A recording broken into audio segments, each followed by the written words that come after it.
नमस्कार, मैं डॉक्टर नीतू वशी स्वागत करती हूँ आपका अपने चैनल में।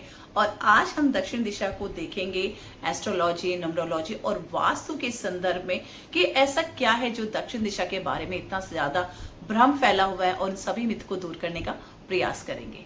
देखिए, कोई भी दरवाजा दक्षिण का इसलिए उसको अशुभ कह देना बहुत ही ज्यादा शास्त्र सम्मत नहीं है। आज हम जानेंगे कि दक्षिण दिशा का मुख्य द्वार किन लोगों के लिए वरदान बन सकता है और किन के लिए ये संघर्ष का कारण भी हो सकता है। वास्तुशास्त्र के अनुसार दक्षिण दिशा के जो देवता है वो है यमराज। इसका अर्थ मृत्यु नहीं है, बल्कि अनुशासन है, न्याय है, कर्मफल और जीवन में रिस्पॉन्सिबिलिटी हमें देने वाला होता है। आपको पता है यम का भाई कौन है? जी हाँ, शनिदेव, जो हमारी पश्चिम दिशा के स्वामी हैं। देखिए, इस दिशा पर मुख्य रूप से जो है मंगल ग्रह का प्रभाव माना जाता है, जबकि अग्नि तत्व यहाँ पर कुछ कुछ माना जाता है। अग्नि भी यहाँ पर सक्रिय रहती है। यदि दक्षिण दिशा संतुलित होती है तो व्यक्ति में निर्णय लेने की क्षमता बढ़ती है, आत्मविश्वास बढ़ता है, प्रतिष्ठा और अधिकार बढ़ते हैं। लेकिन यदि यही दिशा दोषपूर्ण हो जाती है तो व्यक्ति में बहुत ज्यादा क्रोध बढ़ता है, पारिवारिक विवाद बढ़ सकते हैं, दुर्घटनाएं बढ़ती हैं, जिससे व्यापार में भी उतार चढ़ाव देखने के लिए मिलते हैं। आप जानते हैं दक्षिण दिशा का मुख्य द्वार कब शुभ होता है? देखिए, वास्तु पुरुष मंडल में दक्षिण दिशा के सभी स्थान समान नहीं माने जाते। यदि मुख्य द्वार दक्षिण में शुभ पदों पर बनाया गया हो तो उसका माप, उसका अनुपात और आसपास अगर संतुलन सही हो तो ये बहुत ही शुभ परिणाम दे सकता है। लेकिन यही द्वार दक्षिण के अशुभ पद पर हो या फिर दक्षिण पश्चिम यानी कि नैऋत्य की तरफ खिसका हुआ हो तो उसके मान सम्मान में रुकावट आ सकती है, पारिवारिक तनाव बढ़ सकता है और धन की रुकावट, हेल्थ से रिलेटेड प्रॉब्लम और मानसिक परेशानियां भी दिख सकती हैं।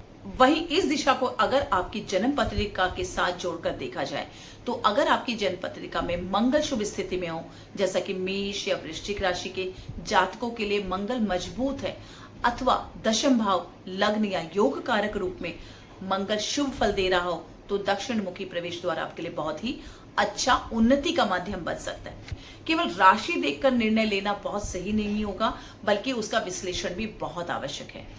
अब अंक शास्त्र में इस दिशा को देख लेते हैं। एस्ट्रोलॉजी यानी कि अंक शास्त्र में मंगल का संबंध मुख्य रूप से 9 नंबर से माना जाता है। जिनका मूलांक या भाग्यांक 9 हो या जिनके जीवन में मंगल की ऊर्जा सकारात्मक हो, वो दक्षिण मुखी भवन से बहुत अच्छे परिणाम प्राप्त कर सकते हैं। लेकिन वहीं कई बार संख्या के आधार पर दक्षिण का प्रवेश द्वार चुन लेना कोई समझदारी नहीं कही जाएगी।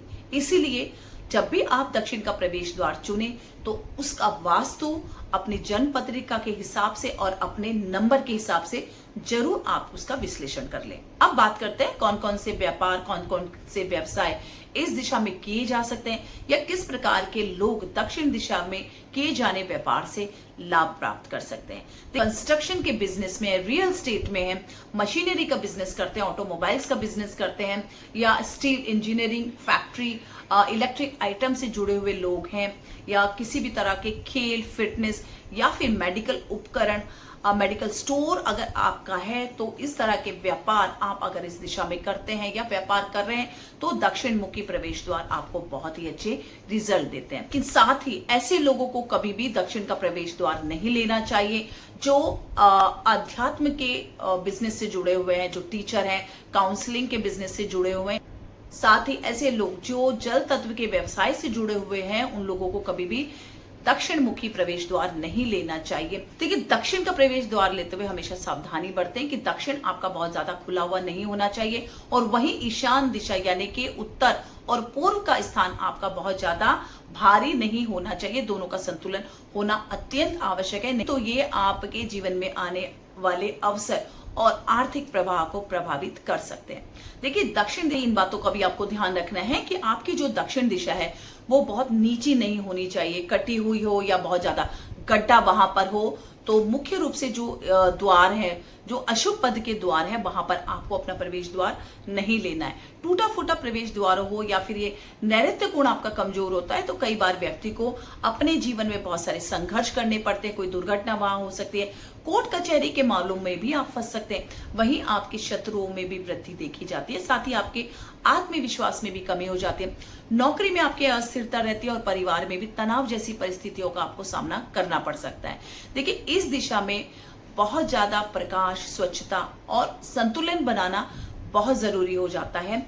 और कई बार इस तरीके के वास्तु उपाय करके आप इस दिशा के जो भी नेगेटिव इफेक्ट्स हैं उनको कम कर सकते हैं। एक बात हमेशा याद रखें, जब भी आप किसी प्रॉपर्टी का सिलेक्शन करते हैं तो हमेशा ध्यान रखें कि किसी भी व्यक्ति की कुंडली में मंगल अगर अत्यंत पीड़ित हो या मंगल से संबंधित अशुभ दशा और अंतरदशा चल रही हो अथवा उसके ग्रह प्रतिकूल प्रभाव के कारण जीवन में लगातार दुर्घटनाएं, मुकदमे या गंभीर संघर्ष चल रहे हैं, तो ऐसे समय में दक्षिण मुखी भवन खरीदने या मुख्य प्रवेश बदलने का निर्णय विशेषज्ञ परामर्श के बिना आपको नहीं लेना चाहिए।